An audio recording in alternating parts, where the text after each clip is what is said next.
ये रात को ही खबर निकल गई थी और पहले तो कश्मीर में लोग कंफ्यूज रहे कि इतना बड़ा धमाका हुआ है, कहाँ हुआ, कैसे हुआ, किधर हुआ। बट जब बाद में खबर निकली और बड़ी अफसोसजनक खबर थी और बड़ी दुखदायी थी, और ये वो घटना घटी जिसकी उम्मीद किसी ने नहीं की थी। एक तो वो ब्लास्ट होते हैं जो माइंस लगाई जाती हैं, मिलिटेंट लगाते हैं, देशद्रोही लोग लगाते हैं, बट ये एक ऐसा हादसा है जिसका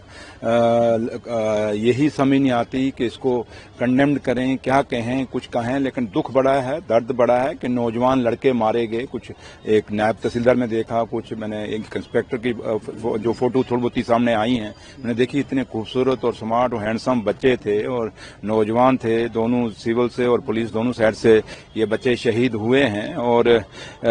बदकिस्मती है क्योंकि उन घरों के लिए भी जिन्होंने सुबह सुबह अपने परिवार के इन लोगों को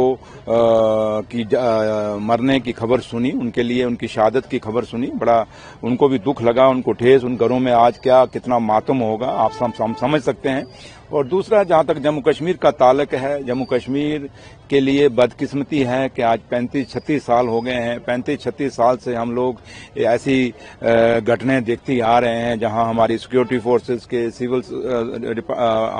ऑफिसर या सिविल एडमिनिस्ट्रेशन के, जहां हमारे लोग जो आम शहरी जो लोग हैं, हमेशा उन्होंने अपनी शहादतें इस जम्मू कश्मीर को मजबूत करने के लिए, इस देश को मजबूत करने के लिए दी हैं, इस तिरंगे को हमेशा ऊंचा रखने के लिए अपनी शहादतें दी हैं। तो लिहाजा उस भगवान से यही दुआ करेंगे कि वो दिन आए जिस दिन जम्मू कश्मीर में शांति आए और हमें ऐसी घटना सुनने का मौका ना मिले, और जहां हमारे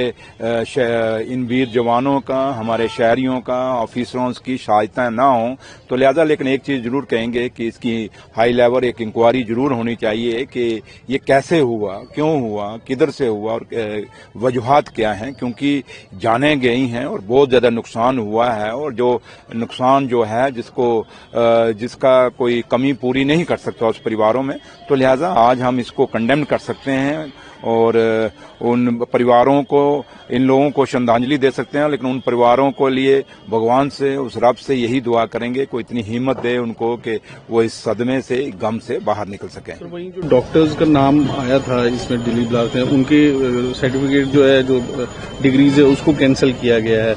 किस तरह देखते हैं? अब देखिए डॉक्टर्स का नाम आ रहा है। देखिए, अब जहां तक ताल्लुक है, मैंने पहले भी कहा और हमेशा डॉक्टर फारूक अब्दुल्ला साहब हमारे लीडर और जम्मू कश्मीर के मुख्यमंत्री भी साहब भी हमेशा ये बात, एक चीज तो हम हमेशा कहते हैं कि उग्रवाद की कोई जगह हिंदुस्तान या जम्मू कश्मीर में नहीं है, और जो गलत करेगा उसको भरेगा। और अब किसी भी परिवार का कोई बच्चा गलत निकल जाए तो हम नहीं कह सकते कि परिवार की गलती होती है। आज आप देखें, ड्रग्स की बात कर लें, एक पर बच्चा लोगों का आज मारा जा रहा है इस ड्रग्स के साथ, लेकिन इसका मतलब पूरे परिवार की गलती है। तो इसलिए अब ये लोग जो बच्चे उग्रवाद के साथ जुड़े हैं, जो लोग जुड़े हैं, चाहे वो डॉक्टर्स हैं, चाहे, और बदकिस्मती सबसे बड़ी बात कि एक डॉक्टर, एक इंटेलेक्चुअल कौम, वो बच्चा, वो लोग उग्रवाद से जुड़ रहे हैं, बड़ा अलार्मिंग सिचुएशन है। और इस चीज के लिए हमें वर्कआउट करना पड़ेगा कि ये पढ़े लिखे, चलो पहले हम कहते थे अनपढ़ लोग जाते हैं, बट ये इतने हाईली क्वालिफाइड बच्चे अगर इस तरह मुड़े हैं तो इसके ऊपर कहीं ना कहीं सोच विचार करने की जरूरत है। खाली हम ये कहें कि हमने स्टेटमेंट दे दी और एक दूसरे पर लाछन लगा दी, बात नहीं। आखिर ये बच्चे हमारे हैं, जो भी बच्चा चाहे किसी भी कौम का है, किसी भी मजहब का है, अगर इस तरफ इतनी हाईली क्वालिफाइड होने के बाद भी अगर जुड़ा है तो ये बड़ा अलार्मिंग है और इस पे गौर करने की जरूरत है, इस पे चिंता करने की जरूरत है। और इस पे कहीं ना कहीं हमें लगता है कि स्कूलों के अंदर, कॉलेजेस के अंदर अपने बच्चों को के ऊपर तवज्जो देने की जरूरत है, और माँ बाप को भी, और टीचर्स जो इनके पढ़ाते हैं उनको भी अब आगे से ज्यादा वॉच रखनी पड़ेगी अपने बच्चे जो पढ़ने आते हैं, और उन पर नजर रखनी पड़ेगी।